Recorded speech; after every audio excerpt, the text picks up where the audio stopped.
Hello, everyone. If you're here for the monthly meeting of the Massachusetts Pollinator Network, you're in the correct place. We're just going to wait a couple minutes. We're going to let people kind of roll in right up until 7, and then we'll get started.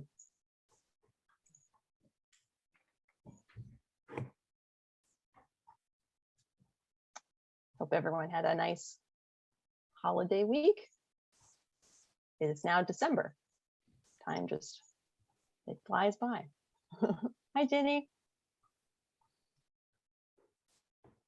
Oh, and Sarah. Hey, Sarah.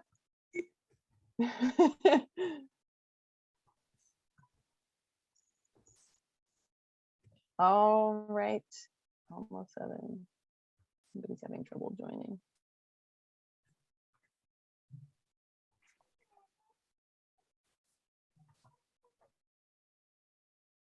Okay.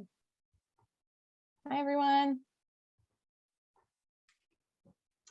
Hello. All right, we're just about to get started, and it's 7 o'clock. All right, I'm sure folks will continue to roll in for another few minutes here. So I'm just going to make some quick remarks at the beginning of the meeting. So first of all, I'm Rosemary Malfi. I use she, her pronouns. I'm the Pollinator Network Coordinator. And welcome everyone to our November/December meeting. This is in fact our last meeting of the calendar year. I can't believe I'm saying that, but it's true. And we're not going to have a meeting later this month, but we will be resuming meetings starting in January. So we will have a formal meeting with Rob. Yeah, correct. Our seminar, we have a seminar event. Thank you, Peggy. On December 14th with Rob Jagir, who will be giving a presentation. So that's happening. But our sort of public monthly meeting, this is the last one of the calendar year. And then again, we'll pick it back up in January. I think we might have some new folks in the room tonight. If this is your first meeting, feel free to use a little raised hand emoji. Hello. So for anyone who's new, an extra welcome to you. I just want to, hello. I just wanted to quickly review kind of what this meeting is about. We hold 2 events each month. One is the sort of formal seminar series. We try to host one of those a month. And then we also have this sort of public monthly meeting for folks from across the state to have a space to connect with fellow pollinator protectors. So just to meet people. Zoom has, lots of limitations, as we all know, but one of the great things about it is that it breaks down all of those geographical barriers. So we can talk to people from anywhere. And the other reason why we do this is to exchange information, knowledge, ideas, and to share experience. There's a lot of experience collectively in our network, and in sharing all of that, we give people hopefully the information tools that they need to sort of advance their own projects, whether it's an individual or at the community level. So that's what this is about. And we also sometimes zoom into kind of a topical focus, which like tonight, so the last few meetings we've heard from sort of specific groups, or we focused on a particular policy or sort of broader topic. So yeah, so that's what you can expect from this meeting and the meetings going forward. But before we get started with our sort of larger conversation tonight, and before I introduce our guests, I wanted to give everyone an opportunity to actually make some connections and introductions. We can't do that probably with everyone all in the same room because it would take most of the meeting. So I'm going to break folks into breakout rooms for, I don't know, maybe 5-6 minutes, and you can introduce yourself to a smaller group of people. Where is the head count? Oh, there it is, 39. Yeah, and so you can just give your name, you can give your pronouns, and if you've sort of worked with to develop a public-private partnership, it doesn't have to be in the context of pollinators. You could mention that, or you could just quickly discuss a project that you have been working on in your community. Okay, so I'm gonna set up some breakout rooms. May I suggest that we introduce our name and our pronouns, go all the way around, and then see if anyone has a project they want to bring up. Then we will get to everybody. That's a great idea. Thank you, Peggy. Okay, I'm gonna break these out. Okay. You should get a message on your screen inviting you into a specific room. All right, see you in a minute. All right, I am going to close out the rooms and hopefully people make it back and don't get lost in the internet.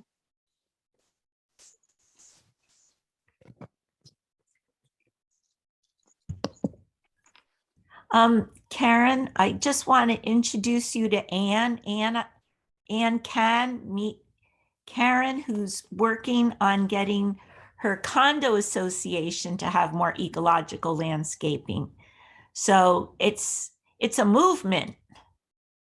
Well, So Heidi, you I'm guys very maybe grateful. can compare notes on what you're working on. Okay, I'm very grateful to you because I've already made a connection with Mary Alice Wilson, and you were the force that made that possible.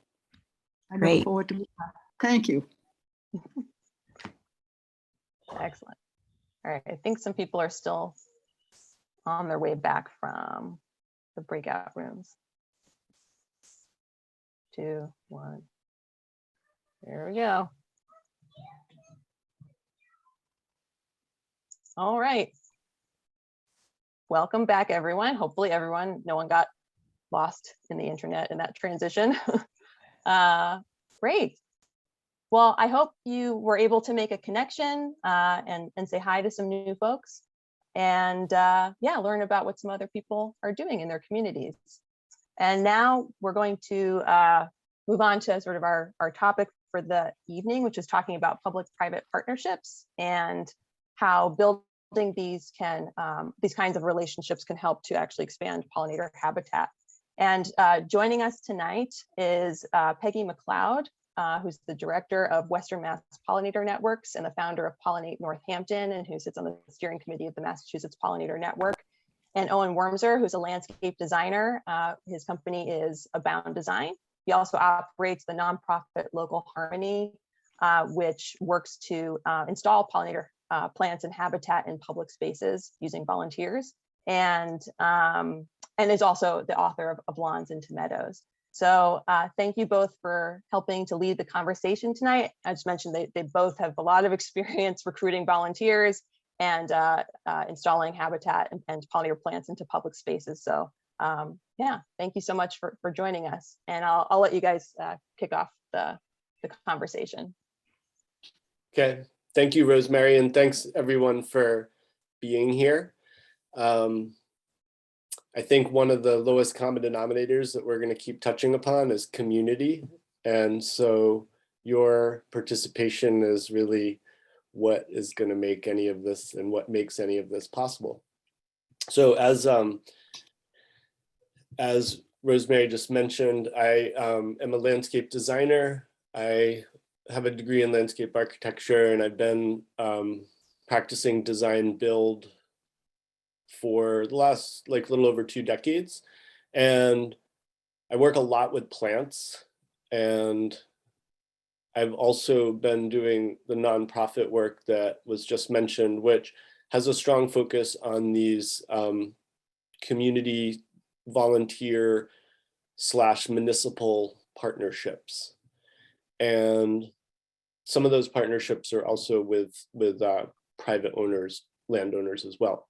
So this is a topic that I'm very interested in. I've been exploring it actively on the ground, fundraising, organizing, working with different towns and organizations for the last, really in a focused way, for the last 5 or 6 years.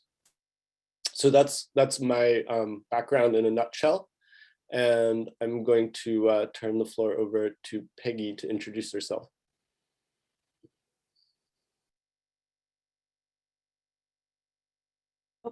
You're muted, Peggy. Okay.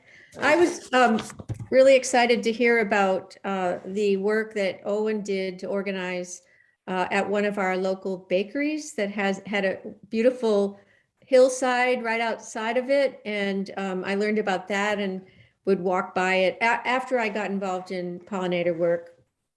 And then I met Owen, and just finding out how he involved different parties to get that one project, because it wasn't just the bakery's land. I believe Smith College owned the land and some other entities were involved.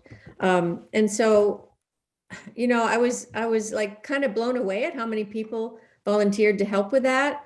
And my own philosophy is people and organizations are waiting to be asked to do something for the public good. It's not like, oh my God, no one's ever going to volunteer. It's like, no, there's people out there who would love to be involved in a community project. So unless you want to raise a lot of money, public-private partnerships have to involve volunteers. And I think the public entities are much more willing to get involved if you have a lifeline, or if you have some ways to get those volunteers, to reach out to the volunteers, because a town isn't really going to take that part on.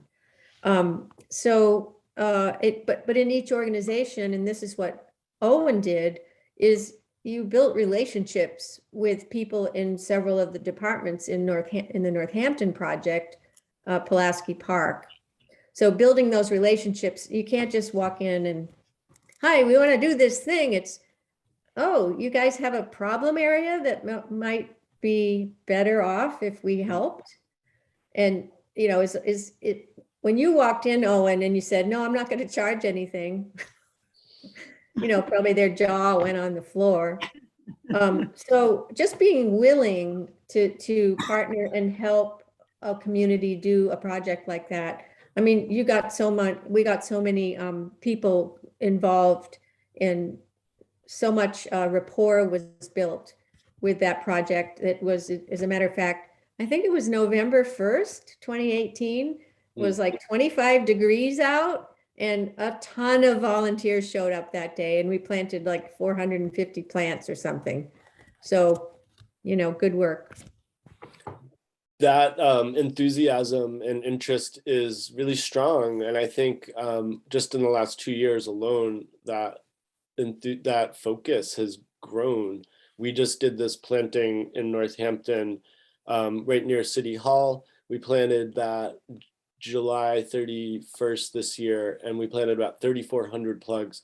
Enough people showed up, so it took less than 3.5 hours to plant 3,400 plugs. 3,400 plugs, and 2 businesses donated the prep work, which involves stripping the grass, or the prep work and then the mulching. So stripping the grass to prepare the site, and then mulch and an automatic mulch blower was donated.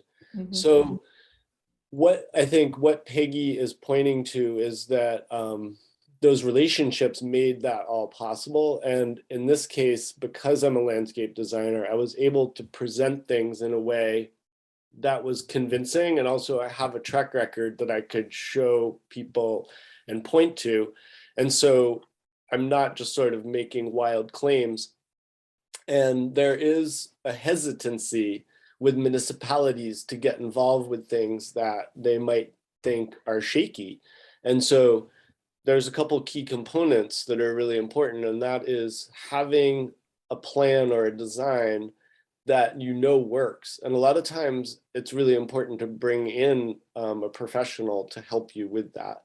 And just as a footnote to that, for professionals, for designers, or a higher end landscape company, or someone, you know, someone who has experience in these areas, for them to be involved, is an opportunity for them to showcase their work. But with that expertise, you know, a municipality or organization is going to be a lot more open to suggestions. And then also the back end of maintenance is very, very important, and having something in place to do that. Like Peggy already said, if volunteers can actually do the work, and that that labor cost is removed, that also makes it really alluring. But if all those pieces can be put in place, that can kind of assuage the concern that municipalities have of like, what happens in a year, or what happens if you walk away in 3 years. They want that continuity and they want that guarantee. Mhm. So I think one question that I have is, so it sounds like when you're sort of approaching an official or a municipality, whoever sort of in charge of the space that you're sort of eyeing, that you know, there needs to be a sense of legitimacy, right? That you're going to be able to bring the resources to bear, that you're going to have the volunteers, and and it sounds like also have a design. So I think when folks are thinking about putting together a project like this, I guess who do you approach first? Like, do you need the designer in hand first? Do you need the volunteers in hand? What do you need first? It's tricky because it's almost like you have to start with what you have, and all of the pieces need to be pulled together. There's a number of pieces that need to be pulled together fairly simultaneously or within the same period of time. So it can be confusing or overwhelming to think of all those parts. But for instance, if there's just raw enthusiasm within a community and you have a pool of people, say 5 or 8 people who are really willing to follow through with promoting the idea and contacting people and just putting in some legwork, then you could pull in a designer or contact someone in the municipal government and say, hey, we're interested in doing this, and start building those relationships. Because really what this is about is growing gardens from scratch. And so we think of the plants and we think of the landscape and the design, but really we're growing community out of nothing. And Right. Beautiful. it takes those partnerships. And if you really are able to pull just one piece of it together, then that can lead to the next piece. And I think because we're all starting from a position where we don't have that many resources, that's really in general the only way that is possible. I want to mention too that I think Owen has reached out to other designers that he knows and some cold calls to see if they want to design one of the local projects. And I worked on 2 of them. I brought volunteers to 2 of those projects. But I think a designer is going to be much more able to say, sure, I'll get involved. If you say, there's a group of us, you know, we already have a small group of volunteers that are enthusiastic, we'll help, you know, we'll approach organizations for you. If you just ask a designer first, without knowing what your other resources are, they might be kind of hesitant to say yes. Another point I just wanted to make is when you start having conversations with the municipal entities, oftentimes they have resources they can provide. So when we go weed at some of the plantings in Northampton, we can call a person at the DPW and say, we just put a huge pile of weeds over under such and such a tree. Could you pick those up? Also, they sometimes pay for mulching. So they've dropped off a huge truck of mulch for one of my projects. So it isn't that they're doing nothing. You have to find out if there's something they could provide that maybe isn't that much of a deal for them, but they can bring it or take away weeds, for instance. And that type of collaboration is really built on understanding and figuring out what the departments, say the DPW, can do. And they usually want to help, but a lot of times they're stretched really thin, or they don't have the expertise or whatever it might be. So if you can meet them where they can meet you, whatever that might be, then that's the relationship. And so I find that in organizing these, my job as much as anything is to make it easy for everybody involved so that they feel comfortable. Because even like if you approach a designer as a grassroots group, they're going to want to know, is this going to be like some quagmire that it takes up all my time. But Mhm. if you make it clear that, you'll do the legwork and that you're capable of doing that, and they can just help guide the process, then that's going to be a lot more alluring. So really thinking about how to pull in people and make it work for them so that as a community, you get the pieces that you need to move the project along is really important. Someone asked in the chat, I should just want to say, at any point you can, we're having a conversation, so you can ask a question. It's okay to put it in the chat, but you can also unmute yourself and just ask. And please also feel free to share your own insights and experiences. There are a lot of people on the call who I'm sure have engaged in these similar kinds of projects. So we'd like to hear from you too. Before we go into more questions, I had a chat with Louise Washer from Southern Connecticut because they have a lot of pollinator pathways down there. And she was telling me that some corporations called her saying, hey, we have this volunteer day, and I'm wondering if we can come help you weed somewhere or plant. So again, not only are people waiting to be asked, they might be willing to volunteer. So corporations are out there that you might think of, or nonprofits or Boy Scouts or Girl Scouts or whatever, but let your mind go wild as to who might want to get involved. Colleges, sometimes students want to do some extracurricular work, or so that's all. I see a question here from Bridget. Hi, Bridget.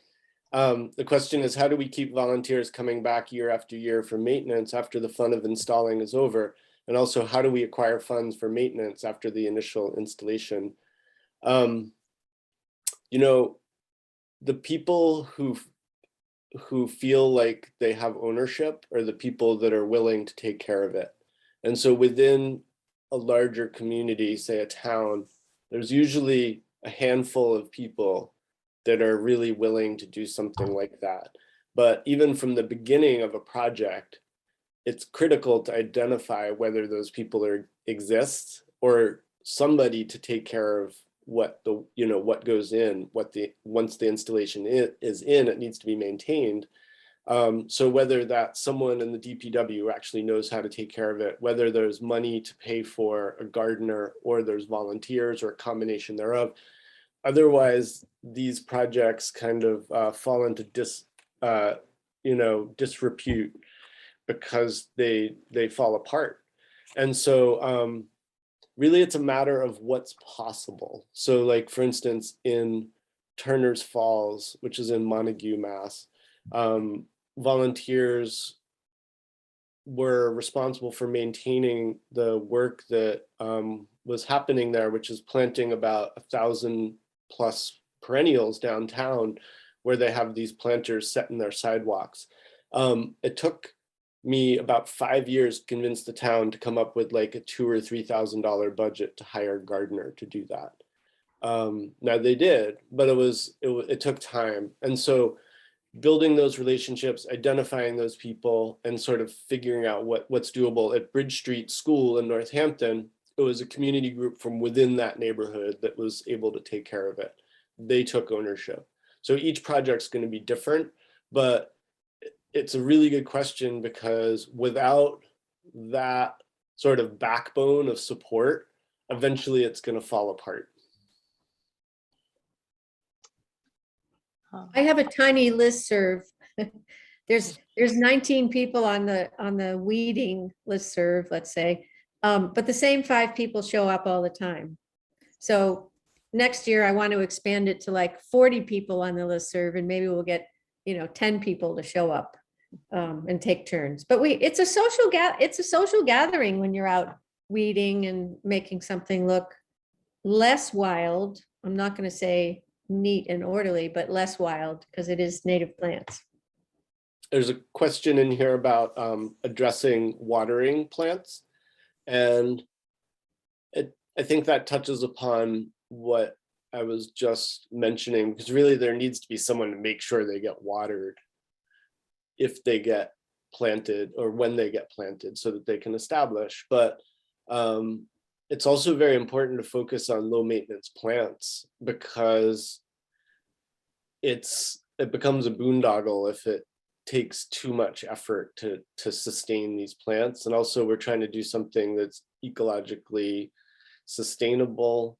And there's a lot of plants, especially, you know, natives that really don't require much, if anything, once they're established. So really focusing on that, but that follow through initially to help them establish is critical. So identifying water sources, or if they're not there, making sure that like the DPW or someone can come bring a tank and water things.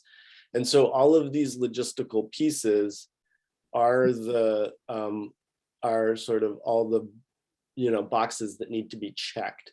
And if a municipality can see that these matters are being attended to, that really increases confidence and levels of support. Because in the end, that's what the DPW is thinking, because they're going to be left cleaning anything up that gets sort of left behind. I'm just gonna, I hope we have more questions, but one thing that Owen mentioned, we have a group in town who was doing certain kinds of plantings around the town voluntarily and had their little organization. But all they did was plant, and they planted lots of places and they never weeded. So we had to break through that level of confidence that we weren't going to be the same thing, that we were going to come back and maintain it and make it look acceptable. So you do have to have a maintenance plan and at least a handful of people that are willing to, you know, follow up and do that.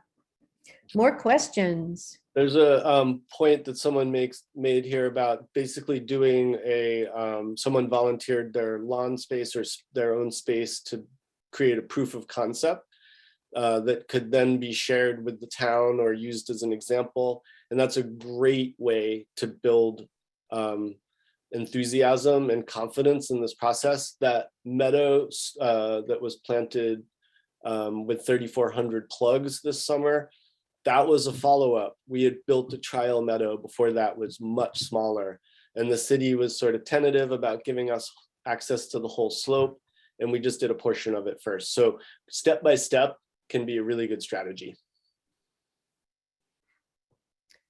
Can I just make a comment? This is Maria Bartlett from Andover. Hi, Marie. Hi. In our town, it's the garden. We have 3 garden clubs, and it's the garden clubs who have taken on specific areas in town to plant and maintain.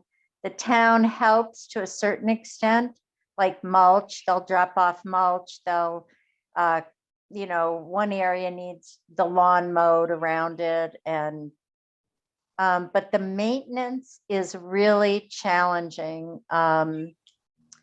We have a garden, Andover Garden Club has 60 members, and we have a huge garden along one of the main roads, but it is a major effort. When, you know, the other garden clubs have little islands in town. So it's the garden clubs, and then the only other plantings in town are commercial, you know, nurseries and garden centers have taken certain areas in town, and they put their little signs up, and then they maintain it.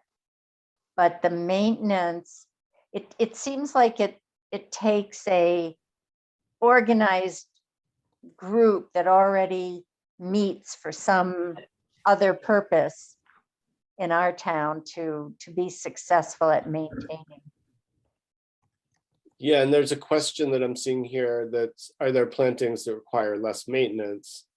And Of course. there are, and that is in general a good angle to focus on, simply because it is such a tremendous amount of work, like Maria was just explaining, and that can be worthwhile and doable with like a large group that has that level of passion and wants to do that.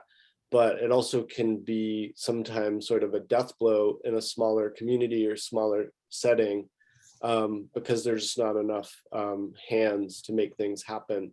So really planning for that is important, and low maintenance design can really make a big difference. There are also, I think, have been maybe a couple different people asked about where you have gotten inexpensive plugs or how one goes about. Sure. In that case, the city of Northampton covered the cost of the plants, and they were ordered from, in that instance, due to some sort of some circumstances where we had to order them and bill the city before the end of the fiscal year and all these different things. We ordered them from North Creek Nurseries in Pennsylvania. And I kind of explained that background because our preference is to get plugs locally when possible. In this case, they came from North Creek Nurseries, and I used my ability to purchase plants wholesale, and they were passed along at wholesale cost. There's more and more nurseries popping up that offer landscape plugs, which is a nice way or an effective way to cover a relatively good amount of area without having to pay for full-size perennials. Ryan had a question I'll come right back to, but Anna was asking about parameters for the plants and the businesses you get them from with regard to pesticides. And I will let you answer that, but I also wanted to point out that Amy Meltzer, who's on the call, who volunteers with the Pollinator Network and also Grow Native Massachusetts, actually put together a really helpful spreadsheet with information about nurseries and their pesticide practices, and indicated when it was unknown. And I will make that available to everyone on the call. Oh, that'd be great. Yeah, and it will also be, I hope to put it up through our website too. So thank you, Amy, for doing that. Yeah, it's really helpful because ultimately, until recently, people weren't really asking those questions to nurseries, and they were just doing what they do, which is generally apply a lot of chemicals to their plants. And without community members actually asking these questions and trying to solve these problems and encouraging other nurseries and supporting other nurseries that are organic, nothing changes. So it's just, I mention it not as a complaint, but really to point that community involvement really can drive change. And that's an example where that system is in place. It's pretty entrenched. There's a heavy amount of pesticide use, and it's starting to change because of questions like that one. I want to go to Ryan Kingston question. And he actually, if you didn't know him, he has an interagency panel that meets quarterly with a lot of the state agencies. So there's lots of discussions going on at the state level, but he asked about creating limited mow zones. So does anyone on the call had any experience with either a town or an organization or a college and getting them to just mow less? You know, like what's this? I know in Northampton, we heard that they mow every Monday, no matter what, because that's what those people do. And, you know, there are studies that show right in Springfield that show it's actually much healthier for the soil, the plants, and the pollinators if you mow every other week. So I'd love to hear from anyone that's on the call that has, you know, worked on getting a town or an organization to mow less.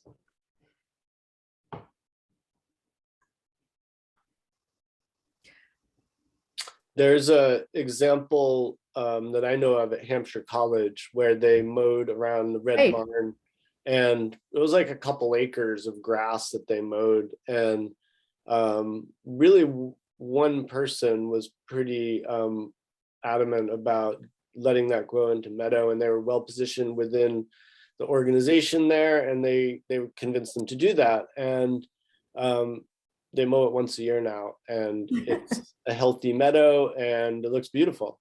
Mm-hmm. On the other hand, Smith College, we talked to extensively with some of their staff there, and evidently the alumni, is that plural for females. The alumni want all the campus lawns to look perfect. So Oh, they had some pushback. They had some pushback about letting anything go really wild. So they have to manage that expectation. Which is a really prevalent one still. And creating installations that are really beautiful is important, because ultimately it's still statistically only a small percentage of the population that's focused on anything that we're talking about. And at the same time, people really do appreciate beauty and it draws people in. However, they also notice something that's unkempt or that looks a little ratty that way and will be quick to criticize it. So it's a really important aspect of this, because really we're trying to win over the general public, and what they're going on mostly is looks. But you have to put a sign up. I hope everyone that's on this call is thinking about, what am I going to do for signage if one of the plantings is in the middle of the town or in a very visible place? If you stick a sign in the middle of that and says, we plant for pollinators, it's going to have a different effect than if it's just looks a little unkempt. Seriously. I'm sure folks on the call know where a variety of places to get signs, but I just want to mention that a number of places have them available, including Xerces and the Northeast Pollinator Pathways. They have their own sign that you can purchase. And then Ryan, Grow Wild also has signs. Are they available to the public though? You know? Only just for state sites, I think. Or just for state sites? Okay. Yeah. Yeah. But DCR did launch their sort of, Growing Wild initiative this past summer. They're really working to identify people and partners to spread pollinator habitats. Cities, they're creating gardens at, their visitor centers and their parks, trying to bring people to them to see, what these gardens can look like, and then send them back home with that sort of concept in mind. But I think Peggy hit the nail on the head on like that signage being very important. And I just think the concept of limited mow zones is a good way to overcome this maintenance challenge. But you do have to set that expectation that, an unkept look is not only expected, but should be welcome, right? Our goal is to rewild some of these places, and it's going to look wild. So I'd just be interested, if people, attempt that in the future, to see how that goes and if there's messaging that really works. Ryan, did you say the state has a few of those, like outside some of the buildings? Are there limited mow zones? Because having photos of that would be interesting. Yeah, we have a few. So I think our biggest meadows have all been seeded. So there's still this idea that you want to, get it started with native plants. I think UMass Amherst had a few limited mow zones. MassDOT has quite a few. These are kind of places where people aren't walking around anyway. UMass Amherst, to your earlier point, had like 1 or 2 champions for that. And once COVID happened, they lost a lot of staff. They lost a lot of those champions that are back to mowing a lot of these areas. So it's kind of a challenge, right, to try and get people back on board with that. But I think Massasoit Community College has a ton. They seeded and planted a lot of garden beds and have sort of just let them go. They use them as labs for their own pollinator research, which is great for their students too. So happy to share pictures if folks are interested in seeing that. Can I jump in? Yeah. But anyone can do that, right? You call up the state and ask if they'd stop mowing the areas they're mowing. And a lot of the areas along Route 9 now aren't mowed, and they have beautiful little blue stem. Just came in on its own. Of course, you get the invasive trouble too, but pick your battles, and I'm happy about that one. Yeah, Freddie, thanks for sharing. Yeah, I think that advocacy is very important, right? A lot of states sort of locked into forgetting with the habits and just mowing on a schedule. So I think we need to hear from the people that live around these spaces that can keep an eye on things. So that's good to hear. Yeah, that level of advocacy is critical. These systems are entrenched. People just mow, or they also are a lot of times sort of scared, or for lack of a better word, about things being different, change, you know, giving up some lawn space, whatever it might be. And so a lot of this takes perseverance and patience, and kind of just like growing these connections and building those relationships over time. When I started volunteering in Turner's Falls to bring perennials to their downtown, it was met strangely with a lot of suspicion. People are sort of like, why are you doing this? You know, and what are you up to? And that went on for a little while. And I think that's not unusual in a public setting, because people aren't used to this level of goodwill and just community involvement trying to help. Everyone, don't forget to save your chat. And Rosemary, are you going to send out a Yeah. chat? Because there's a ton of information in this. I know. I was just thinking I can't about read that. it fast enough. I noticed that John Root asked the question about using seed, and that relates to what we were just talking about in those clover leaves. And there's a lot of different ways that we can engage with the landscape, and it doesn't always have to be like a garden in the traditional sense. And it can be as something as basic as just raising the money to get seed and putting it down, and then getting people to agree not to mow it.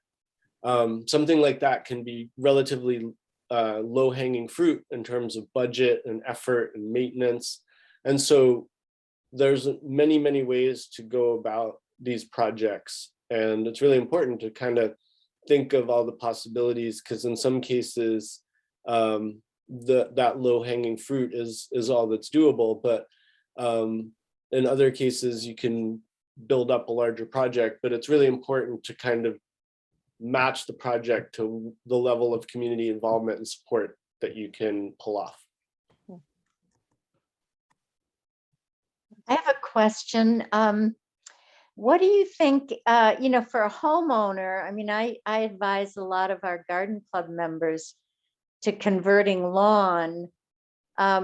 What is a really effective way that doesn't ruin the microbiota of the soil to kill grass? I mean, I'm doing cardboard, but then I read something recently about cardboard is not great, because it has some kind of corrugated cardboard is treated.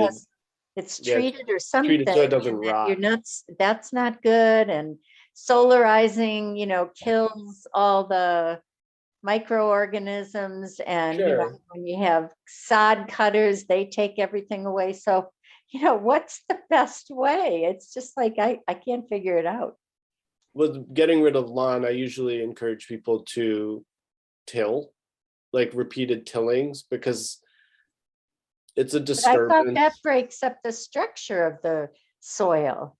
Yeah, I mean, basically it does, but you're doing it, you know, within one window of time, and that's it. So you're Oh, also, you said repeated tillings. I said within one window of time. So it's like within, you know, 6 weeks, you might mow 2 to 4 times.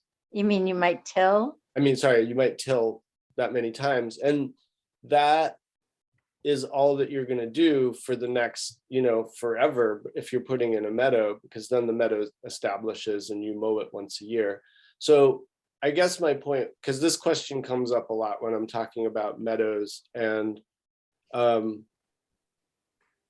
it's a little bit splitting hairs, because if you're creating a stable regenerative landscape and you're creating pollinator habitat, you have to kind of break some eggs to make an omelet. So yes, cardboard does have some, I want to say it's like formaldehyde is what they put in cardboard. Well, I keep it didn't, from it was breaking some down. kind of plasticine or something.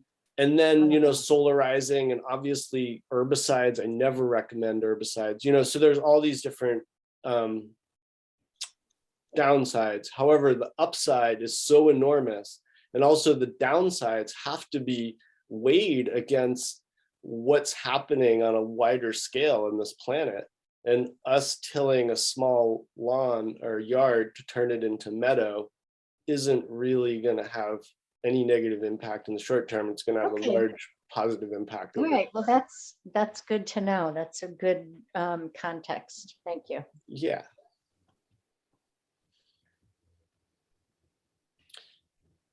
So yeah, I mean, and I use sheet cardboard all the time, by the way, because it's here where I'm recycling it or downcycling it, and it ends up in the earth, but it's sort of diffuse, and the soil health always comes back in any of these situations. That's really important to underscore, because really once you set up a landscape properly, then it just regenerates and the soil health is comes back stronger.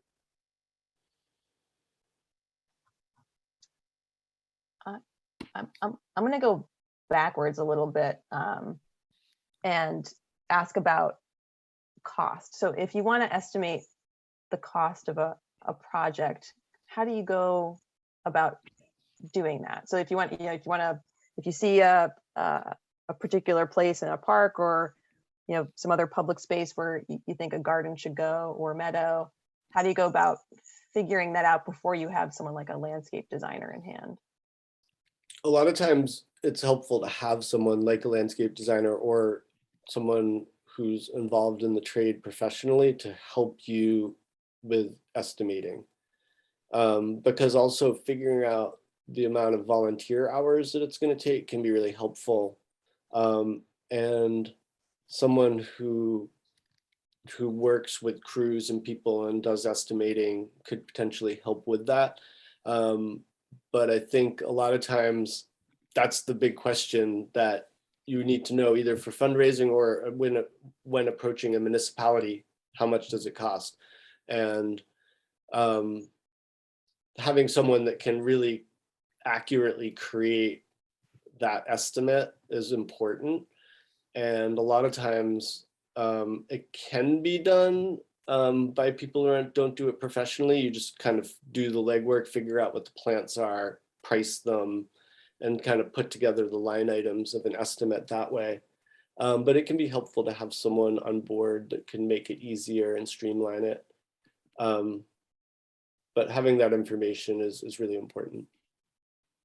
Owen, do you have any ideas for where people might be able to find landscape designers or an approach to ask a landscape designer or a company that has several, would they be interested in working on a municipal, let's say a public planting?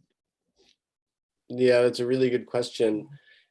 I don't know of any outlet or resource that I could directly point people to. And I think what I would encourage people to do is to look at sort of forward-thinking landscape companies that are doing a lot of work with plants and might have some interest in beauty and ecology, and also looking at any landscape architects or landscape designers in your area that might be interested in supporting a community project, because it's just one project out of many that they would be doing, and approaching them.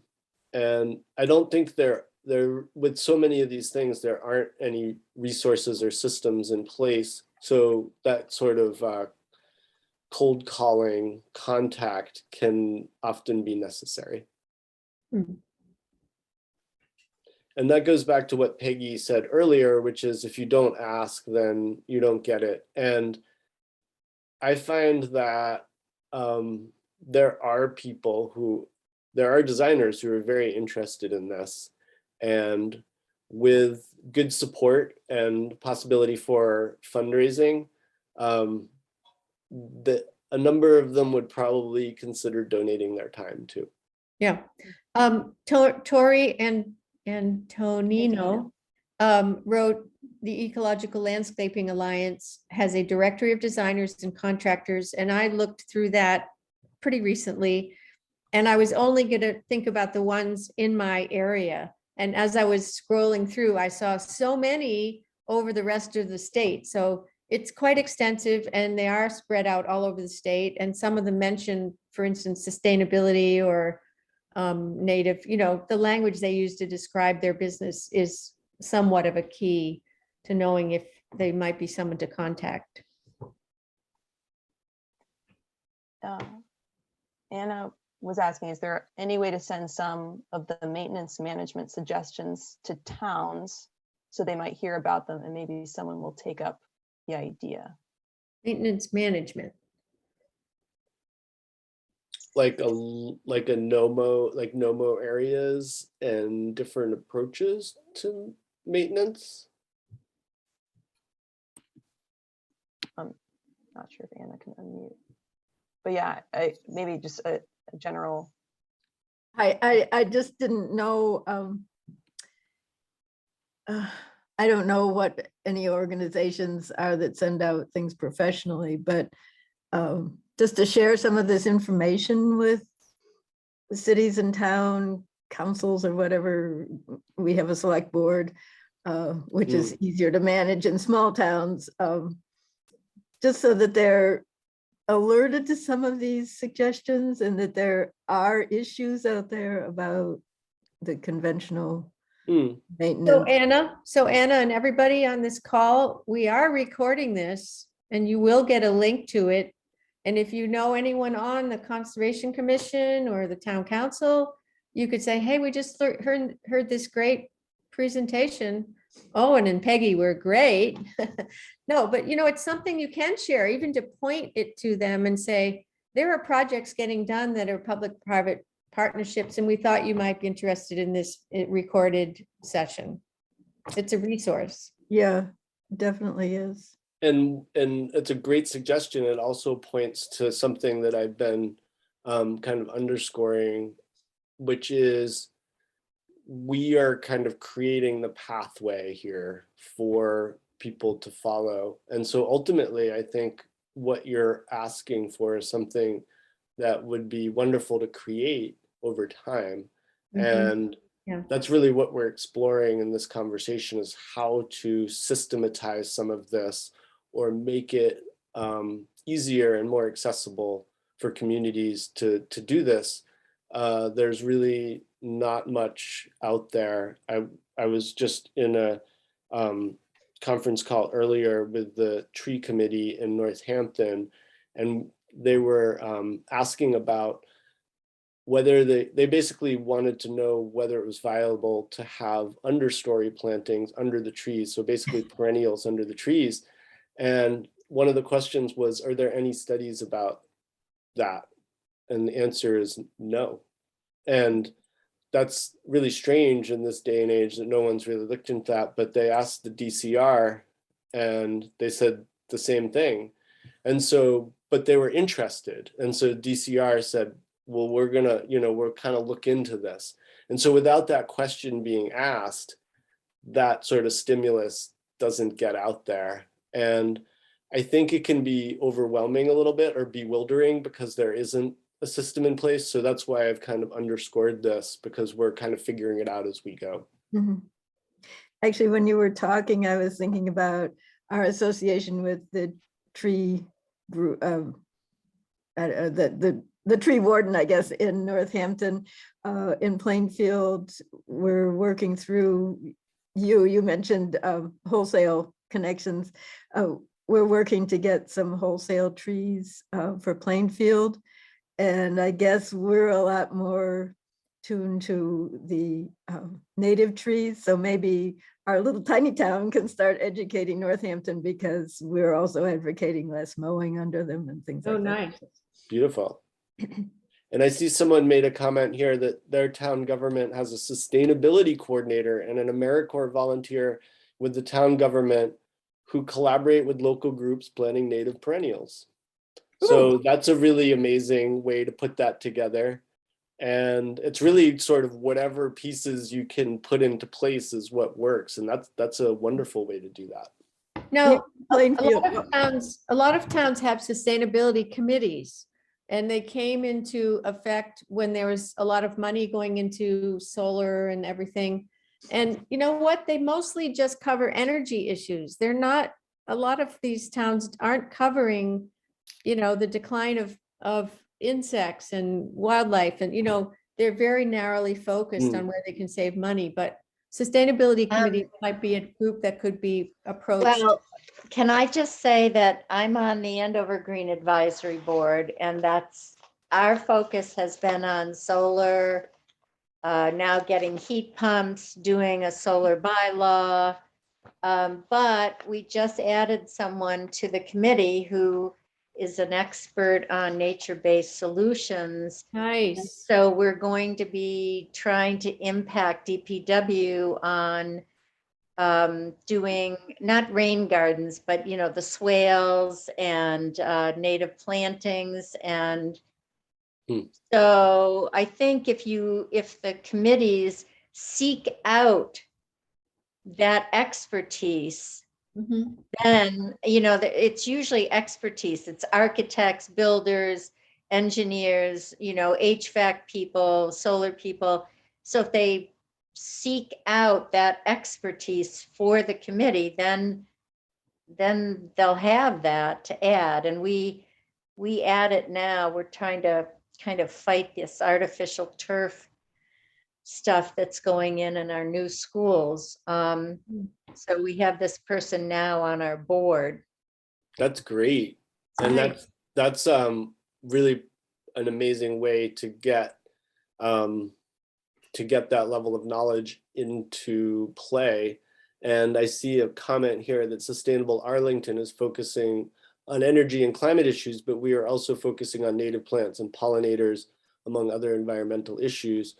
So yeah, this just really takes you know, that level of initiative and kind of growing this and getting the right people to participate.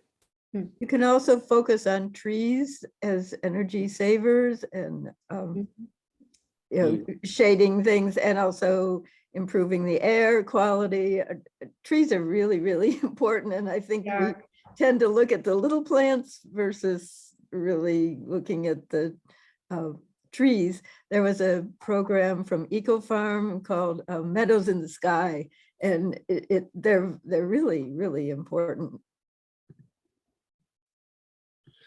Yeah, so, you know, education is so important to this. Like I see a comment here that the Urban Forestry Committee in Somerville is working on an updated maintenance plan for our parks, and to include fewer mowings, leaving leaves, no cutbacks, that sort of thing.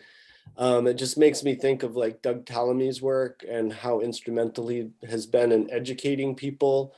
And education is so important. So even if you can't get something going in your community right away, you can educate people. And it goes a really long way, because, you know, these municipalities that are thinking that way, like in Somerville, they weren't doing that a couple years ago. And so things are changing, and there's a lot of interest in this. So this is ultimately, it's really actually pretty exciting. This was a great group tonight, everybody. There's so many comments. It'll take hours to get through them, and they're all like sharing and giving. And yeah, this is wonderful, everybody. This is so great. Yeah. So we are past the 8 o'clock hour. So we should probably sign off, although I'm so reluctant to do so, because this was so informative and really exciting conversation. So yes, everyone should save the chat, but I also want to do a plug for our Google group, right? So clearly everyone has so much to say, and we want these conversations to continue between these meetings. We now have a Google group that you can join, so that you can just email all of these folks whenever you want with ideas or suggestions or questions. So I encourage you to join that. I also wanted to let you know that we have a Facebook page, which you can just search for. It's the Massachusetts Pollinator Network page. But we also actually have a discussion group. So it's a private group that you can join, and discussions can continue there as well. So I encourage folks to pursue both of those communication channels. And then I'll do a quick plug for Freddie's group, Gardens of Southborough. Native. What is the full title, Freddie? Are you there? Native Plant Gardens of Southborough. Thank you. which is also a fantastic space for getting information about plants and gardening. It's a great group too. So yes, so I encourage folks to keep the conversation going. That's what I want to say. So thank you all for coming out tonight. I will send a follow-up email with some of this information, including a hearing that Brucey mentioned about the Municipal Reforestation Act. And yeah, I guess we'll see you all, I hope, in January. I hope you all come back. No, December 10th. December 14th. Yes. And do people have to register for that? They do. Okay, so when you reach out to us, just to register, to remind us where to go. Absolutely. Okay. Anne, you have your hand up.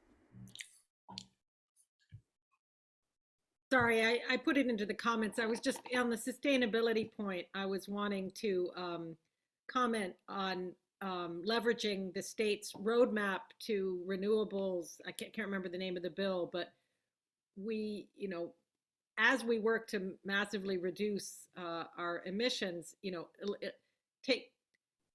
changing the landscaping practices is going to be a huge piece of that. Reducing mowing, reducing blowing. So I think those things tie together really nicely for pollinator work. Mhm. Absolutely.